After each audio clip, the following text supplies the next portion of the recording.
Hello, and welcome back to the garage.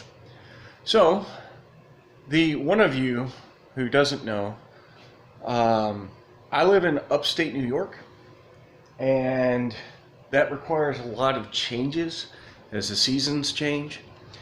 One of those changes is I had to put the snowblower in the garage. Yeah, that big old beast. So I had to rebuild everything in the garage. Now, this is what my little bit of a workshop looks like. There's my anvil. There's my forge. No, where is it? There it is. There is my new sort of anvil that made out of a piece of railroad track. And my vise. Let's get a better look at that real quick. So there's the anvil. Little bit of a horn, probably still needs some work, and my really piece of crap Harbor Freight vise. But it's not what we're here to talk about. What we're here to talk about is this. Let me show you a better picture real quick.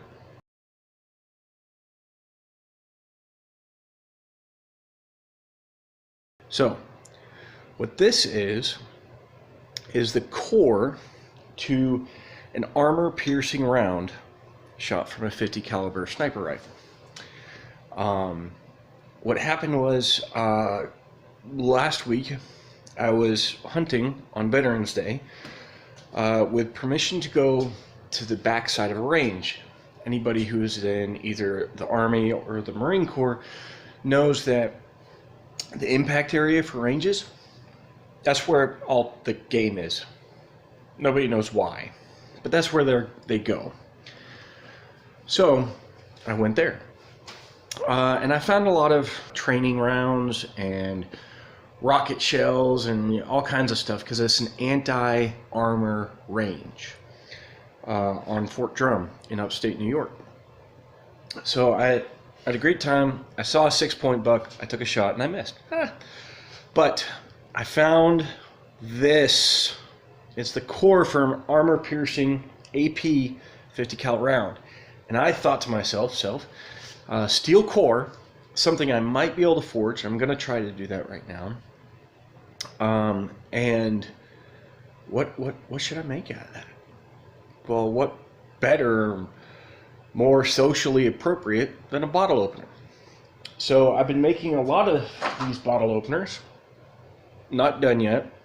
I still need to harden and polish and then acid etch these. I'm going to make a slightly smaller, not twisted bottle opener for whoever wants it. I'm gonna try. So here's me trying. I hope you enjoy the video. All right, it's in the fire, and I'm nervous. I'm nervous I'm gonna destroy this thing. I only have the one. We'll see.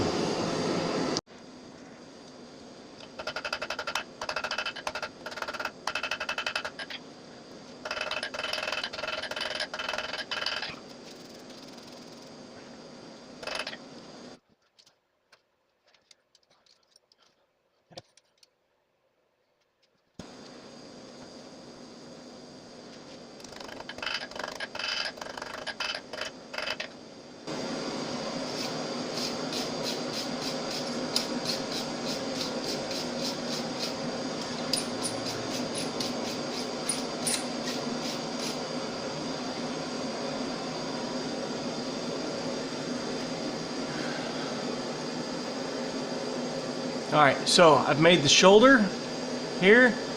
Hopefully you can see that. That is going to eventually loop around and become the keyring hole for whoever buys this to be able to keep it on a keyring or loop a 550 cord or something like that. Okay, so right now I'm letting the metal go through a thermal cycle. What that is I put it in the forge. I got it up to welding temperature, which is bright red hot.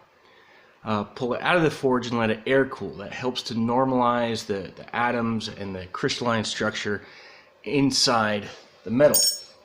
Now, And you do that in an effort to ensure that it doesn't crack during usage or during the hardening process. Because here's the thing, I don't know what kind of steel this is. I have no idea. I tried looking it up online, and all it says is steel core. That's all I can get. I don't know if it's classified, which I doubt. I think it's just not a common enough question for the answer to really be out there. So I'm not contacting the manufacturer, mostly because I don't know who the manufacturer is, and I'm just a hobbyist.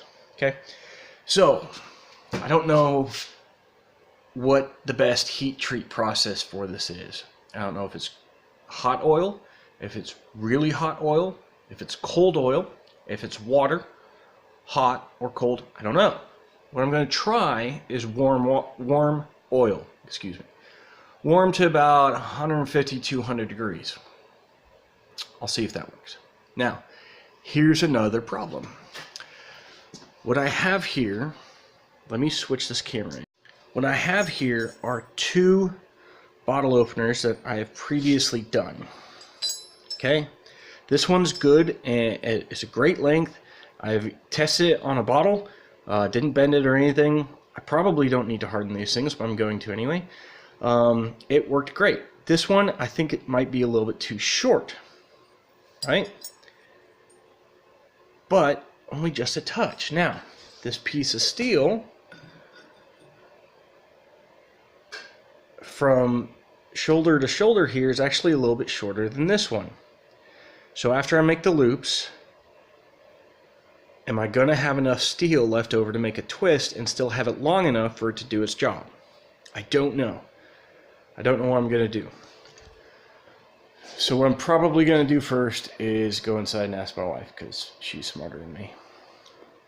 But regardless of what I do, which you'll see here in about 20 seconds, put in the comments what you thought I should have done. I would love to see your insight. Whether you know anything about blacksmithing or not, I'd still love to see your insight. So please do that. I'll be right back. Okay, I'm not going to twist it. I'm going to do something else. Well, actually, I already did it. I didn't film it on purpose because I want you to see the final result. This is cool. Here we go.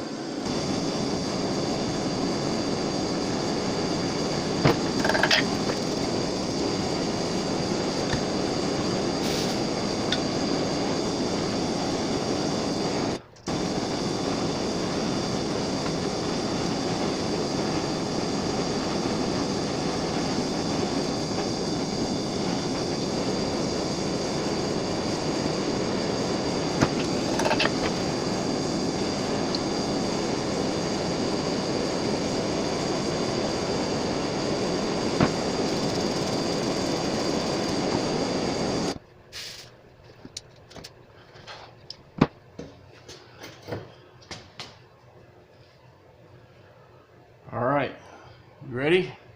Here's what I did. I stamped in .50 cal. So now nobody can deny this was a 50 cal. I like that idea. I think my wife's a genius. So, I'm gonna finish this up. I'll show a picture here in just a second. Thanks for watching. I really appreciate it. Feel free to comment, like, dislike, subscribe, delete, whatever you want.